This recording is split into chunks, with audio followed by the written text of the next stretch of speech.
All right. So I have seen a million posts over the last, call it 6 months on AI, how it's going to eliminate lawyers, how it's going to affect the practice of law. Some of it I probably do agree with, some of it I most definitely do not.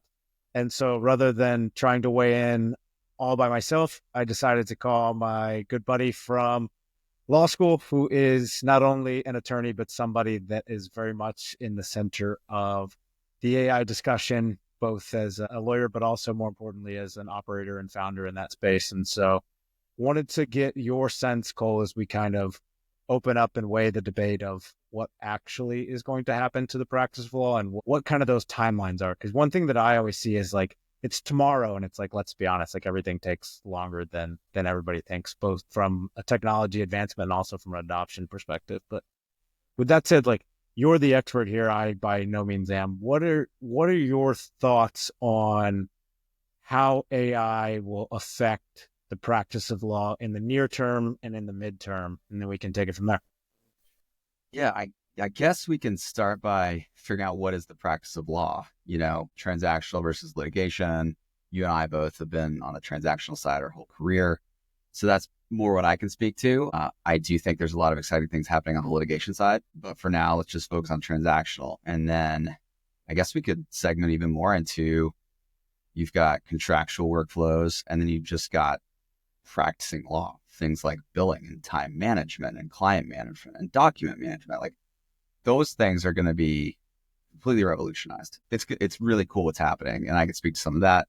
Then there is we'll call it contractual workflows, negotiating, drafting, redlining, everything in that area. There's major things happening there too.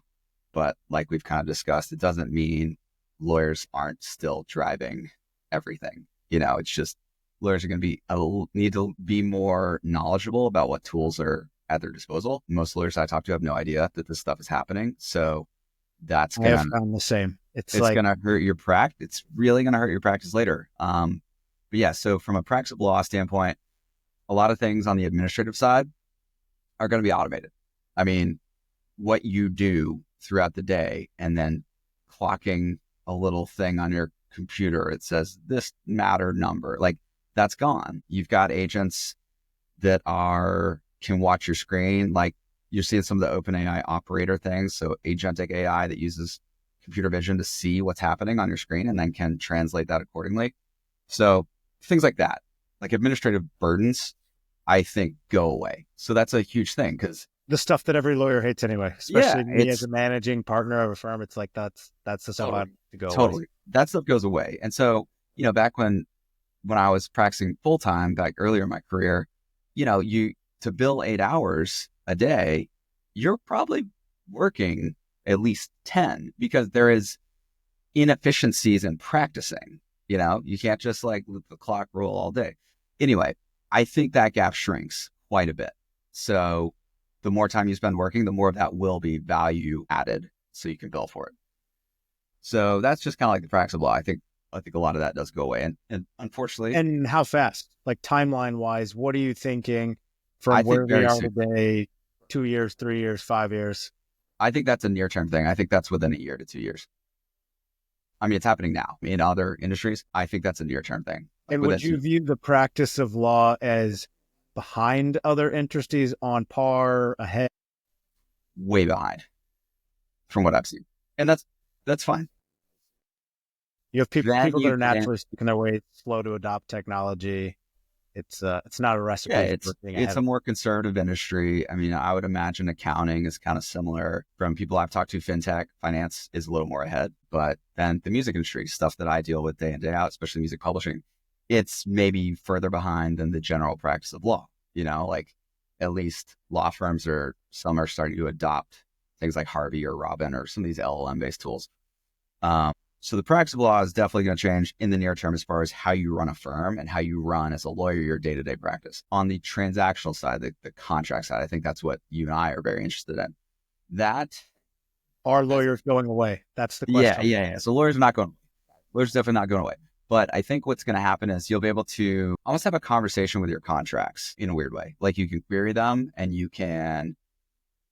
So previously, a lot of the machine learning tools in contract analysis and just general contract management have been what are called supervised learning, where to train the model. So model is just a representation of the world, and in this one, it's contracts. So you had to have an like an attribute of it. Say the clause is the assignment clause, and you need a label. So like assignment clause. So it's, a lot of these contract review platforms back 5-10 years ago were you needed that data set to do that. So you needed to train a model to then say, ingest a contract and find me the assignment clause and tell me, is there an anti-assignment? What does it say? So it's a lot harder to train that model. So it's more expensive to use that. So most firms weren't using it. With the advent of what are called large language models. So large language models really just map like the statistical structure of language. And so it's a different form of training. It's more like what's called self-supervised training. So it kind of trains itself based on predicting the next letter in a word or the next word in a sequence of words. You can learn the general structure and like statistical backdrop to a contract without needing all those labeled data sets. So now you can pull the entire Edgar material contracts database, and you can train a large language model with it. And it already knows now, this is the assignment clause. This is, the type of indemnification. And so when you do have those types of models available to like all law firms, and that's going to happen quickly because those large language models have been split into private closed source models and public open source models. Open source models meaning the weights of the model, which is kind of like the intelligence of the model, is open. You can download it on GitHub and run it on your local laptop. So like I've done that, and it enables you to understand contracts at such it's incredible, like the detail you can get. And so something I was playing with this week, and this is, from say the M&A lawyers day to day, you could drop in a purchase agreement and like a, junior associate is going to have to take that purchase agreement and figure out, the closing conditions and then the disclosure schedules and all the stuff that comes from it. Well, these new models, especially the really state-of-the-art ones that have reasoning behind them, so they can kind of like take things and break them into subtasks. You can ask it to create the disclosure schedules for you from the contract. You can say, hey, find me all the closing conditions listed in this contract for one party and give them to me on a schedule, or put them in an Excel spreadsheet. So you can have, I know this is bad because it gets into, well, how do junior associates develop these skills? Yeah. When now you have a large language model that can do a lot of it. And I think one thing that's happening now is like we get in a spot where somebody's like, I am running fast on this deal. We're trying to close in 30 days and we have 200 material contracts that we need to review. And you immediately start doing the math and you're like, human side of this, that's a big lift. But something that you and I have been talking about and working on behind the scenes is like, if you can take one of these LLMs, have it read through those 200 contracts, and then you're working from a distilled set. It's not as if it's just going to do everything for you today. I think you need the redundancy of a talented lawyer to get in there, but it's going to take what is a 100-hour activity and condense it down significantly from that. And then all of a sudden it's you focus on the key pieces rather than finding stuff, which is half the battle with 200 legal docs, is finding where stuff exists and getting familiar with those contracts. And I think that will allow us to simultaneously run diligence, schedule building, early stage diligence where you're deciding whether it's even worth the purchase. Get that done simultaneously with the contract going back and forth. And I think the contract going back and forth also will no longer be two lawyers sending the document 52 times back and forth and billing every second of that, which our firm day one said, like, there's no world in which we will be billing stuff on hourly rates unless we have to. We're not going to be the types of firms that flip contracts 40 times because it pads billables. It's like we operate on fixed fees. We operate in efficient ways where it's trying to get on calls and navigate issues lists and knock this out in a cleaner way. And I think what will happen is if you're not doing things in that form or fashion, you're going to be behind really fast because anybody that's doing the old school form flip 50 times is going to be in a tight spot because people are just going to get smart and not be willing to pay for Yeah. somebody to go back and forth and do that when you're operating on real world business issues that you need to be navigating from a negotiating perspective, not legalese drafting and nuance on that piece. And I think that's really something that I've been proud of us to be out in front of, but I think others will get a dose of reality pretty quickly on kind of those Yeah. efficiencies be there. And the model being a fixed fee has to be there, or else you're just going to get cut out of a lot of deals. Yeah, because clients are going to be adopting this technology before firms, and clients are going to know what it can do. So they're going to be less accepting of inefficient lawyer time Yeah. because they probably dealt with it on, I don't know, some in supply chain or something in sales. Like a lot of these new AI first tools are really mind blowing, and so they're going to say, well, why can't we do this for law? Why aren't our lawyers using this stuff?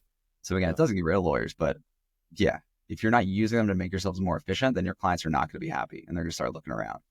And one, I'd be curious your thoughts on this one because I have an opinion, but you may have a different one since you look at this from a slightly more technical perspective. But we as a firm keep a joking tab on clients that say, oh my gosh, like this is so much better than Chat GPT, or that advice is so much better than Chat GPT. And I chuckle and add a tally each time. And we have Yeah, tally is like much bigger than you would think. As yeah, everybody heard, like, oh, Chat GPT can pull this contract together or this LOI for you. And it's like, yeah. yes, but it's not thinking about the nuance of like the non words piece of it. It's like there's a Yep. lot of nuance that go in LOIs. It's not just something that somebody pulls off. You need to be thinking about various pieces, negotiating various pieces. And so, like, from our perspective, we pride ourselves in those points of expertise. But I think many people are saying, well, I don't need a lawyer. The Chat GPT can pull together this XYZ contract for me. And I'd be Yeah. curious where you think that stands. Yeah, it's a bad idea because the model has no knowledge of the outside context. You know, it's just giving what you. So this goes back to a main point of what's called prompting. So you have to explain the context. You have to ask these models to do things. You know, the formal term is prompt engineering. Engineering, maybe if you're getting into the technical weeds with the code behind it, but it's just asking a model what to do. So lawyers have a massive value add here if they take the time to learn prompting as like a new way of practicing law. And we can get into that. It's a side discussion, but that's extremely important. So like on ChatGPT, when you go on and say, hey, I need an LOI for, I'm thinking about buying a company. I need an LOI. Like, okay, you're going to get the most generic thing ever because like I said, these models are just mapping like statistics and they're just extrapolating the most general thing from the data set. Yep. And so it's going to be just a general boilerplate. So it has no context. It's to really get a great LOI from ChatGPT, you have to prompt it so much. And that requires so much special knowledge by like a lawyer that you might as well just have the lawyer do it. It may end up being faster. So yeah, ChatGPT and other chat-based large language models in the hands of a non-lawyer can be dangerous. In the hands of a lawyer, they're fantastic because you know exactly. It's just like, so I use a software, like a development IDE called Cursor when I'm kind of goofing around building my own apps. And Cursor has an AI agent within it, and you can flip between different models. So I use Claude Sonnet. I think it's the best. I'm not a great coder. I'm very beginner. And so I can build apps and I can say to the little AI composer, hey, I need a front end that does this and this. And The it'll fact build that it. you're a lawyer and just said, I'm not a great coder, but you are still a coder is, I think you're ahead of 99.9% of us. Well, the really cool thing about at least contracts and code is that they're really similar. When you start playing around with it, you're like, oh, man, so this functions the same thing as when we create like nested logic in a contract. You have Right. definitions in code, you have definitions in contracts. So they're really similar. So lawyers, it's kind of fun. A great way to do it is to, I would say, download Cursor. It's a software programming environment. Pay $20 a month to get the composer thing and just start playing around with it. Say like, hey, I want to build an app that does this. And it will work with you. And then you can learn to code while building a silly little app. So back to the point of lay people using ChatGPT for law or lawyers using Cursor to build software. Like it's really dangerous. Yes, I can build a crappy little app. Actually, I can build an app that looks really good, but is it secure? Like, is it safe? Is it efficient? Like, no way.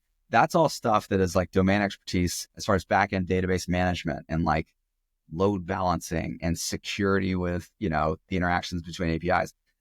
That's, I don't know that. And so it's super dangerous for me to create an app and put it out there for someone else to use. Like that's a very bad thing. Yeah, I think the same thing as a layperson creating a contract and putting it out there for them or someone else to use is not going to end well. So I think the best approach is you have both. It's a combined thing. Like when I'm doing that kind of stuff, I want my engineer with me. Or if a layperson is using ChatGPT, you kind of need a lawyer with you. So it goes through, it's just adapting. Like the lawyers are going to have to adapt to their clients' needs. I totally If they agree. fight it, the client's going to go somewhere else. Like they really are. But it is dangerous to just, ChatGPT told me or created this contract. That's my favorite new thing. I've never had to deal with this. Yeah, I'm sure it happens all the time. Yeah. Or hey, here's the ChatGPT contract. Can you just take this one and build on it? And it's like, or mark it up for with our own forms. But no, so I think we could go down a million rabbit holes. One is like confidentiality and like using models that don't just take and allow this to be out there in the models, but actually kind of enclosed to your own, which as a lawyer, kind of an important thing since you have a lot of confidential information you're working with. So a million things we could go down rabbit holes, but if you're distilling it down and saying like, hey, here's my prediction for the short term, the midterm, the long term, and kind of how AI and the integration of the practice of law, like what's kind of your handful of predictions? I'm happy to give mine as well. I think, like we talked about at the start, the administrative side of the practice of law is going to be really streamlined. And I think that's going to be near term. I think lower level tasks that do not involve multi-step like reasoning and logic. And again, law is sort of serves a bigger purpose, which is like business and commerce. It's one aspect of it, but the fact that a large language model can understand a contract and give you a schedule with these ones have anti-assignment clauses. Okay, cool. Do you know how that impacts the deal and the business and how that is impacted by the general economy at the time? Like, no. So it's not just going to get rid of being a good lawyer. Think jobs that junior associates do, at least on the corporate side, those are going to start to be automated in the relatively near term. So if you're a recent law school graduate, you need to be doing this stuff already. You need to be in law school understanding this, because when you're staffed on an M&A deal and you get access to the virtual data room, they're like, okay, go. If you're reviewing every contract manually, like you're gone. Well, your firm may not know that there's a better way, but once word gets out, so they're gone. Like, well, yeah, the associate's gone because you need to adapt, like use the stuff, be able to be a great prompt engineer, like learn prompting in law school. Because if you don't know how when you get out, like you're in trouble. So I think junior stuff will, in the near term, like year, 2 years, start to be offloaded. I think longer term. So what excites me is the reasoning capabilities that are being added. It's a different type of machine learning known as reinforcement learning, where like an agent learns the best steps to take given like an environment. So think of it like a decision tree or a bunch of trapdoors. It learns what the best path to take is that gets like a higher reward. So these new LLMs have that kind of baked in, so that's how it lets them step back and say, okay, I want to get here. My user just asked me to get out here. How can I get there? Well, I can take all these different ways. Let me think through the most efficient or best way to get there. So I do think that in the future, you're going to have personalized like AI agents that help lawyers and help partners, and will learn their style, because you'll be able to train those models on what you like to redline, how you like to redline, the language you like to use. Like, so you're going to have personalized AI agents for everything. And that's longer term. I mean, 3 to 5 years, I think you'll start seeing them roll out this year. You're going to have AI agents on your phone that can, you say, hey, get me a plane on this date. I don't care what airline, just make sure it's nonstop. That's coming. So longer term, like that's going to be very helpful because you can have a personal AI Colby buddy that's you can say, hey, mark this up based on my style. And you can trade on all your previous red lines, it can kind of be you. And then you're kind of overseeing it the way you would as a partner oversee like a mid-level who's pretty good at running a deal. And so you're just kind of checking in. I actually do think that that's coming. I don't know when, but I would think relatively near term, like 3 to 5 years. So that's going to be huge. All we're doing here is reducing transaction costs everywhere you look. That's what this stuff is good for. And I think that jumps in. I'll give you off the cuff because I knew we were talking about this today. I jotted down a handful of bullets, and it's like, not only have we been thinking about this stuff at Transition Point Law, but I think it's more holistic, and it's you need to be super efficient, and you probably need to be off of hourly rates and onto fixed rates now or in the near term. Yeah, totally. I think if you are eliminating the human side of this and the human touch, like that's really problematic. That's half of what we will be in the near term is like when you're practicing law, you understand it. But for most people, it's hypersensitive, whether it's litigation or transactional, it's really emotionally driven. You need to have a good grasp on the human side and the business dynamics that simple LLM is not going to be able to pick up. And then you need to be better than the generalist information. Like your expertise needs to be deeper and stronger than what is being produced on these models, at least in the near term. And then the other ones is like you also need to be bespoke. If you're form flipping and stuff like that, I think these guys are going to get pretty good at navigating form tweaks and changes. You're going to have to be thinking about stuff in a more bespoke way and working with clients that are thinking similarly. And then the last one, and this is just because I've done a number of roll-ups in my life, so it always comes to mind, is like there's going to be winners and losers. And if you're on the winning side, you will be able to pick up a lot of really talented attorneys that are lost and caught in no man's land and say, hey, like, we thought about this 5 years ahead of you guys. Come join a successful operation that already has this stuff implemented. And I think guys that are doing it right are going to be a beacon for really talented attorneys, and it's going to be a feast famine type situation. So yeah, I think what you're building at Transition Point is well positioned for the future. You're seeing this happen in other industries too, where there's kind of AI native startups tackling industries with really powerful entrenched players. The powerful entrenched players they have a lot more resources, but it's going to take them a long time. And yes, eventually they will pull in AI to update their clunky UI, UX, and interface. But these people that are really adopting this stuff quickly and adapting quickly in the market, they're going to steal business. Like it's just the way it is. And law is no different. And I had never thought about this until you just said how important it'll be to have flexibility on how you bill. So fixed fee.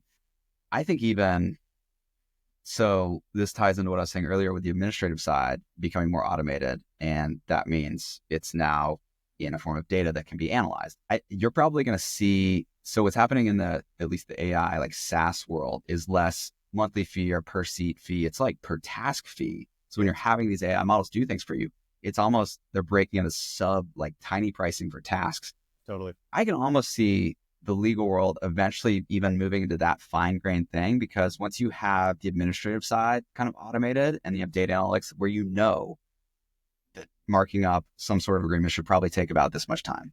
Like you could almost do subsets and your pricing, a law firm can be acting almost like a AI SaaS company. It's weird to think about, but it is totally possible. So the just straight up billable hour, I do think is a legacy vestige of the past. Totally. So if you take nothing away from this video, the two things are Transition Point Law is trying its best to stay ahead of the curve, and I think we're doing a good job. And Cole is brilliant at this stuff and knows far more than me and has been somebody that I lean on and love talking to about it. So Cole, appreciate the time, buddy. You got it. It's fun.